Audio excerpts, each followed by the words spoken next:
All right, welcome to another deep dive.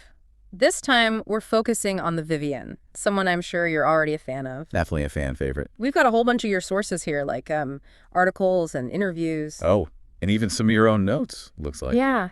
And the goal is, to really get to the heart of her story, what makes her so captivating. Yeah. I mean, how does a girl from Liverpool become a drag superstar? That's got to be an interesting story. Absolutely. And, you've got some really great material here. And one thing that jumps out is how much her Liverpool upbringing seems to be a part of it all. Yeah, Liverpool, not just like, oh, she's from Liverpool, but like the city itself really shaped her. Yeah, exactly. I mean, it's known for its humor, its energy. Yeah. And that seems to be woven into her drag persona in a way. You can kind of see it. So it's like Liverpool is part of her DNA. Yeah, I think that's a good way to put it. Okay, so it's more than just a location. It's like an ingredient. Definitely. It's like foundational. Okay. So then, did you find anything in the sources about her interest in the arts? Like, when did that start? Oh, yeah, totally. From what I've seen, she was into fashion, music, theater, all that from a young age. Really? From a young age? Wow. It seems like those early passions were really key to her finding her voice, even before drag. Interesting. So it was already there, the performance, the creativity, it was already bubbling away. Absolutely. And then, boom, drag enters the picture. Right. The sources all mention, like, RuPaul is a huge inspiration, which makes sense, right? Yeah, definitely a classic inspiration. But you also flagged Vivienne Westwood as a major influence. Huge. It's actually, like, more than just influence. It's almost an homage. Oh, how so? Well, I mean, adopting the Vivienne as her drag name. Yeah. It's a direct nod to Westwood's style, right? Yeah. That boldness, that punk kind of edge. Right. And I think that choice says something about her approach to drag, from the very start. It's daring. Right. Not afraid to break the mold. It's like, she's making a statement, this is who I am, and I'm going to do it my way. Exactly. So we've got the Vivienne, inspired by these iconic figures, finding her feet in the Liverpool drag scene. What was that period like for her? Early days, Well, the articles you provided paint it as a real time of growth. It wasn't like instant success, Yeah. She was crafting her persona, playing with makeup, costumes, learning how to own a stage. It's like a laboratory. Yeah, that's a great way to put it. Like experimenting, figuring out what works, what doesn't. So then comes RuPaul's Drag Race UK, which, catapults her to a whole new level. Right. Takes her from local to national. Yeah. Now, I love a good competition show. Of course. And Drag Race, it's like the Olympics of drag. Totally. The audition process alone is intense. I mean, can you imagine? It's a pressure cooker. Yeah. And, for someone like the Vivienne who was already making a name for herself, it was a chance to really prove she could handle it on a national stage. Right, yeah. And, well, we all know how that turned out. I mean, she just killed it. She really did. She didn't just meet expectations, she, shattered them. Right from the start. The charisma, the fashion sense, the humor. And the talent. I mean, the talent was obvious from the jump. Okay, but let's talk about the Snatch Game. Ah, yes. Legendary. I mean, critics called her, Donald Trump, one of the best ever. Was it the voice? Was it the mannerisms? What was it that made it stand out? It was.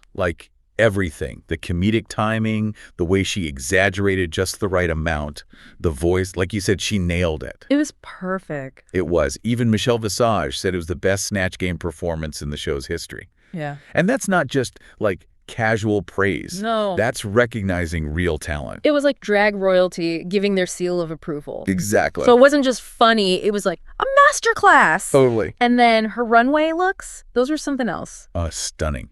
Each one a story, a work of art. Right. Remember the Queen Elizabeth one? Yeah. And the Vivienne Westwood tributes. Iconic. Yeah. Bold, daring. It's like she was teaching a lesson in fashion history. And making it look so effortless. So it was no surprise when she won the crown. Not at all. And what do you think it was like for her? Winning Drag Race. I mean, that's got to be life-changing. Life-changing, yeah.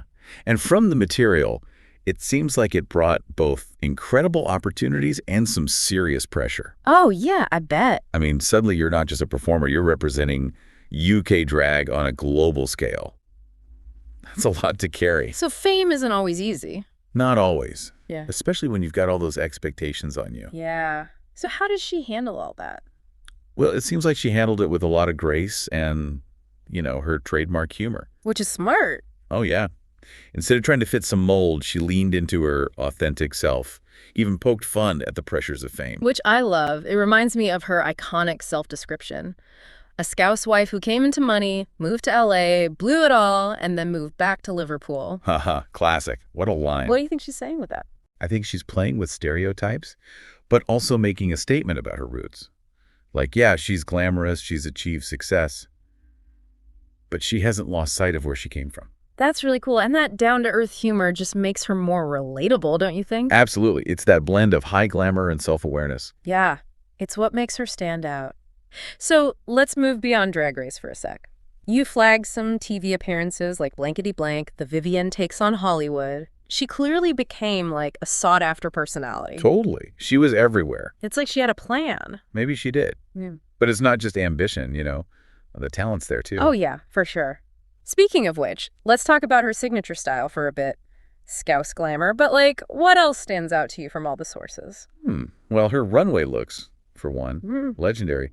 That gold poncho with the ducks. Yes. And the Vivienne Westwood couture, come on. Incredible. She's constantly pushing boundaries. So she's not afraid to take risks. But it's more than just the fashion, right? It's the performance, the storytelling, and her ability to embody all these different characters. We talked about Donald Trump, but then there's Margaret Thatcher. Amazing, right? It's like she captures the essence of a person, not just visually, but through mannerisms, voice. It's like she becomes them. It's that theatrical background shining through. For sure. And speaking of theater, you marked her role as the Wicked Witch of the West in The Wizard of Oz as a big deal. Oh, yeah. Huge. I mean, that's a whole other level. It was a major step. Showcased her vocal talent, her dramatic range, and her ability to command a stage in a whole different way than Drag Race. It's like she conquered drag and then set her sights on musical theater. Exactly. Always reaching for more. What a powerhouse. Yeah. And then there's Dancing on Ice, another huge moment, and not just for her. Yeah, for representation, for sure. The first drag queen on that show. How cool is that? So cool. And, you know, what did you think about her decision to do that one routine out of drag as James? Skating to Beyoncé's Halo. Oh, wow. I thought that was so powerful. Right. It was this moment of, like, vulnerability, letting the audience see the person behind the persona. Exactly. It showed that there's, like, depth, that it's not just about the glitz and glamour. It was a statement about her identity, but also, I think, about the power of embracing who you are on and off the ice. Totally. And it's those layers that make her story so interesting. Right. She's not just one thing. She's constantly evolving, pushing boundaries, redefining what it means to be a drag performer. It's amazing to watch. It really is. And it's a good reminder that behind those amazing costumes and that makeup, there's a real person with a real story. Absolutely. A real person who's done incredible things. And speaking of breaking boundaries, you included an article about her appearance on Emmerdale, which is like a classic soap opera. Yeah. Do you think roles like that, like, help normalize drag for viewers who might not, be as familiar with it? It's a good question. I think having her on a show like Emmerdale definitely exposes drag to a whole audience who might not seek it out otherwise. Yeah. You know? Right, yeah. Like people who just watch soaps. Exactly. Yeah. And it normalizes it in a way, by making it just part of the everyday storytelling. Yeah, yeah. That can be really powerful. It's like saying, hey, drag queens are just people. Right. And they can be part of any story. Exactly. Yeah. And, it challenges those old ideas of drag being, like, confined to nightclubs. Yeah. Or, just niche TV shows. Yeah. So it's like breaking down barriers. Exactly. And her success in all these different areas really shows how drag is evolving, too. Yeah. As an art form. Right. Yeah, definitely. It's not just about, lip syncing or looking glamorous. It's about acting, telling stories, connecting with audiences on an emotional level. Yeah, that's so true. And, that evolution is really fascinating. And it makes me think about, her use of humor, which we talked about earlier. It's like a key part of her drag, but it's also a way of, like, making things more approachable. For people who might be hesitant about drag, I don't know. Oh, totally. It's disarming, When you're laughing, you're more open to new ideas. Yeah.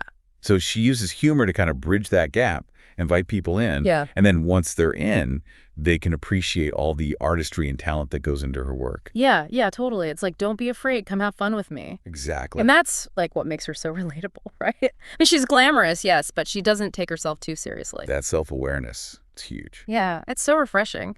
Speaking of refreshing, let's go back to Dancing on Ice for a sec. I mean, it was such a big moment, not just for her, but for the show itself. Oh, yeah. A real turning point. What do you think it says about, like, the changing landscape of entertainment? Hmm.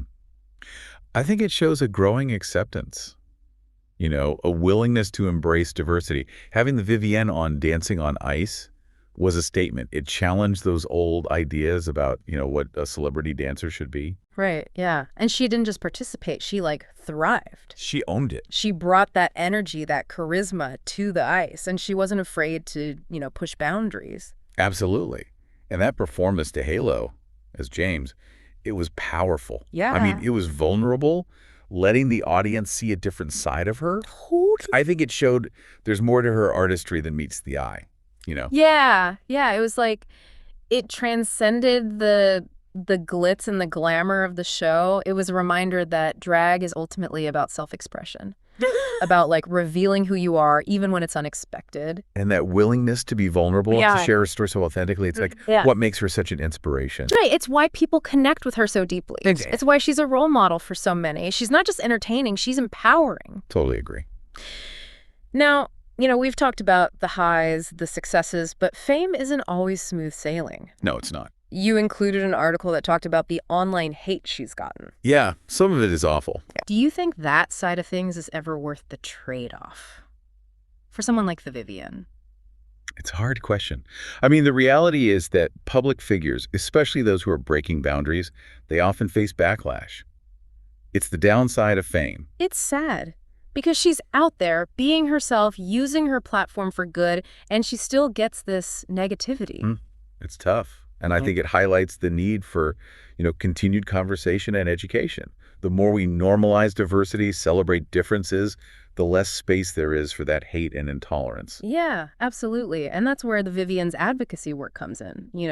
She's using her platform to champion LGBTQ plus rights, raise awareness. It's really inspiring. She's using her voice to make a difference. Yeah, it's clear she's not just about entertainment. Right. She gets She it. understands the power she has. And she's using it to try and make the world a better place. She's a force for good. Yeah. And while her journey has had its challenges, its ups and downs, she's remained resilient, determined, and true to herself.